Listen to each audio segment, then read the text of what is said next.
Hai, btw aku mau cerita tentang perjalanan diabetes aku. Ya gak ada yang nanya sih, tapi bodo amat aku mau cerita. Jadi aku ini punya diabetes tipe 2. Dan buat kalian yang selalu mikir, gula darah gue mah rendah, gue mah gak suka minum manis, tonton video ini karena dulu gue juga begitu. FYI, mamaku tuh dulu juga punya diabetes dan meninggal karena diabetes. Makanya waktu itu aku juga ngetes diabetes. Dan ternyata waktu tes itu hasilnya gula darahku tuh cenderung normal bahkan rendah, 70-90. Makanya mindset aku tuh pasti sudah tersetting, gula darah gue tuh rendah. Tapi kalian tahu itu semua bisa berubah. 2 tahun belakangan ini kerjaan aku tuh kebanyakan di outdoor, dimana kalau misalnya udah selesai kerja, panas, capek, butuh yang namanya seger-seger. Dan kantor aku tuh deket banget sama yang namanya Indomaret. Ya udah deh tuh, abis kerja pasti mampir ke Indomaret buat jajan minuman-minuman manis kayak teh pucuk, teh botol, UC 1000, Pocari Sweat, Fresh Tea, semuanya manis-manis aku hajar. Sampai akhirnya ada banyak gejala-gejala aneh yang muncul di hidupku. Yang pertama itu adalah luka eksim di kaki aku. BTW aku punya eksim di bagian kaki. Itu tuh gak sembuh-sembuh dan gak kering-kering. Padahal udah pakai obat, pakai salep, tapi itu gak kering dan juga susah banget sembuhnya. Terus yang kedua itu penglihatan aku kabur.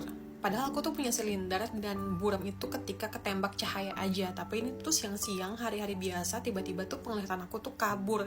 Dan itu udah mengganggu banget.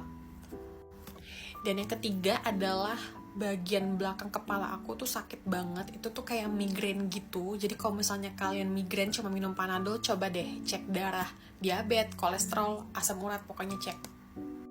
Dan gejala terakhir yang aneh itu waktu malam-malam. Jadi setiap malam tuh aku hausnya tuh berlebihan banget, kayak udah di batas gak wajar. Jadi habis minum 1 botol, itu tuh gak lama haus lagi, minum banyak. Terus pipisnya tuh juga sering banget. Aku tuh sebelum tidur bisa pipis 4-5 kali. Dan waktu tidur bisa kebangun buat pipis 4-5 kali juga. Jadi bener-bener udah aneh dan mengganggu banget. Apakah aku di situ sudah sadar? Tentu saja belum.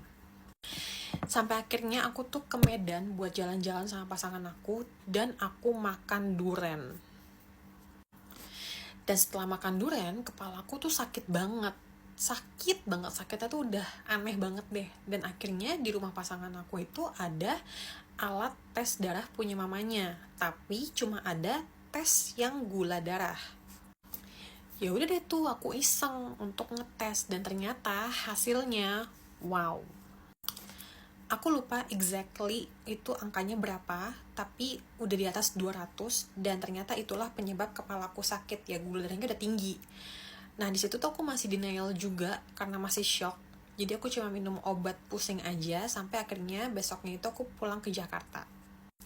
Sampai di Jakarta, aku tuh ngetes lagi, aku beli alat sendiri. Waktu aku ngetes, itu tuh aku udah puasa. Jadi gula darah puasa setelah puasa 6 jam.